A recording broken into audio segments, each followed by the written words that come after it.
Amoureux inconditionnels du football, bonsoir et bienvenue dans votre JT Foot Plus. Une bonne nouvelle pour tous les Catalans. Le FC Barcelone a deux alternatives à Erling Haaland en cas d'échec dans le dossier du Norvégien. Mais restons calmes, on le saura dans le mois à venir. Mais une chose est sûre, le FC Barcelone ne veut pas être pris au dépourvu et a déjà des plans B en cas d'échec de la piste menant aux Norvégiens. Selon le quotidien AS, Mohamed Salah est suivi de très près.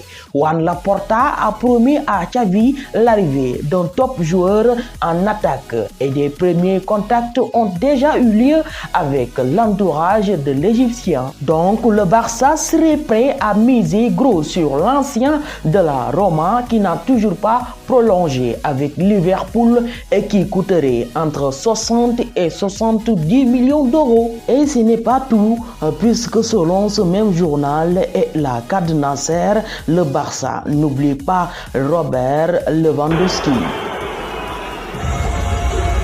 Numéro 7, Kylian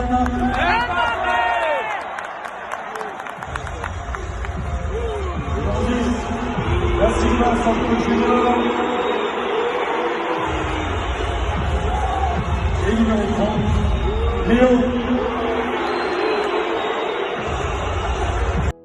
En France, les sifflets contre Lionel Messi passent assez mal en Argentine et en Espagne, où on ne comprend pas vraiment les supporters parisiens. À travers les réseaux sociaux, Luis Suarez, l'ancien coéquipier de l'Argentin, a lancé un message à l'endroit des supporters parisiens. Je le cite: « Comme toujours, le football sans mémoire, toujours avec vous. Je vous aime très fort. » Dimanche après-midi, Luis Suarez exprimait de manière forte son désaccord avec les sifflets du Parc des Princes envers Neymar et Lionel Messi, ses deux anciens coéquipiers et amis. Et du coup, des bruits de transfert s'annoncent déjà au niveau du Parisien. Auteur d'une double confrontation plutôt moyenne face au Real Madrid, ou du moins loin de ce qu'il était censé apporter à ce PSG, l'Argentin a déçu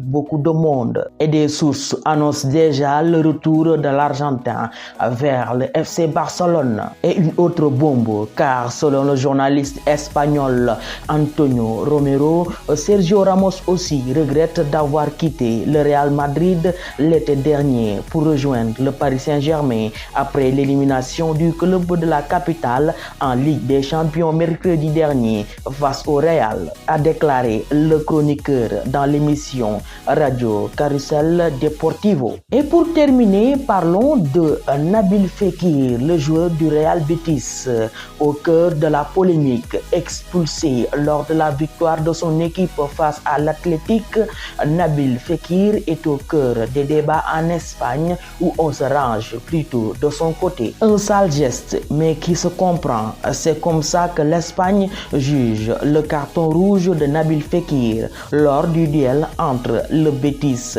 et l'Athletic dimanche après-midi.